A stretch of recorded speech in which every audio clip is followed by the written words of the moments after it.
Doctor ইউনূসের সরকারে নাকি প্রবাসীদের জন্য এয়ারপোর্টের ভিতরে প্রবাসী লাউঞ্জ উদ্বোধন করছে, যেখানে প্রবাসীরা 15 টাকা দিয়ে কফি খাইতে পারবে, 10 টাকা দিয়ে কেক খাইতে পারবে। এখন আমার প্রশ্ন, ডক্টর ইউনূস স্যার, আপনাকে এবং আপনাকে যারা এই বুদ্ধি দিছে, যারা এই পরামর্শ দিছে, তাদের কাছে আমার প্রশ্ন থাকবে, এটা শুধু আমার প্রশ্ন নয়, 1.5 কোটি প্রবাসীর প্রশ্ন থেকে গেল আপনাদের মাঝে।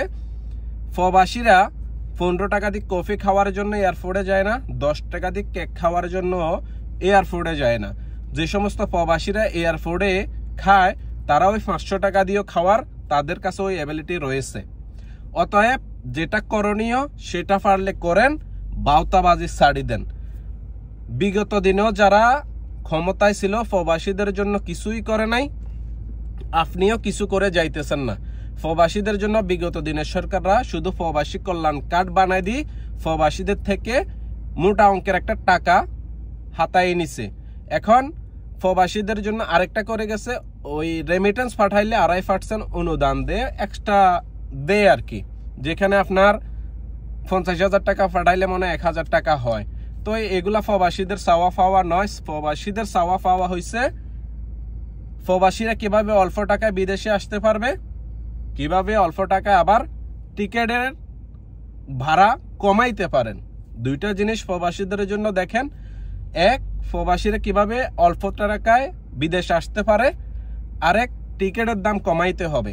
যেখানে টিকেটের দাম বাহির অন্যান্য রাষ্ট্রগুলায় 30-40 হাজার টাকা দিয়ে আসতে যাইতে পারে, 30,000 টাকাও লাগে না, মাঝে মধ্যে ওরা 10-15 হাজার টাকা দিয়েও আসতে যাইতে পারে। যেখানে আমাদের বাংলাদেশের টিকেটের দাম এখনো আপনার 70-80 হাজার টাকা এর কাছাকাছি।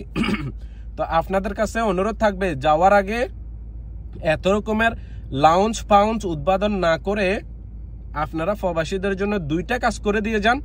একটা, যারা নতুন বিদেশ আসতে চায় তারা কিভাবে অল্প টাকা বিদেশ আসতে পারবে, এবং তাদের জন্য প্রবাসী কল্যাণ ব্যাংক থেকে কিভাবে সহজে লোন পাওয়া যায়, যে বিদেশ আসবে এ ব্যাপারে লোন পাওয়া যায়, ওইটা করে দিয়ে যান।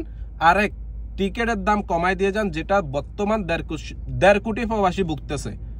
এটা কেউ শুনতেছে না, এই সিন্ডিকেট ভাঙতেছে না, এটা ভেঙে দিয়ে যান। এই 2-3টা কাজ করে দেন প্রবাসীদের জন্য। প্রবাসীরা আপনাকে আজীবন মনে রাখবে। কেউ সুদখোর বলুক আর যে যেটাই বলুক, পৃথিবীতে কেউ ভালো নয়, সবাই সুদ খায়। যারা সুদ খায় বলতেছে তারাও সুদ খায়, কোনো না কোনো মাধ্যমে তারা সুদ খায়। হয়তো তাদের বাবা আপনার ব্যাংক থেকে টাকা নিয়ে সুদ খায়। আমরা এত কিছু বলতে চাই না। আপনি প্রবাসীদের জন্য এইসব লাউন্স আর ফাউন্স উৎপাদন করার প্রয়োজন নাই। 3টা কাজ করে দেন।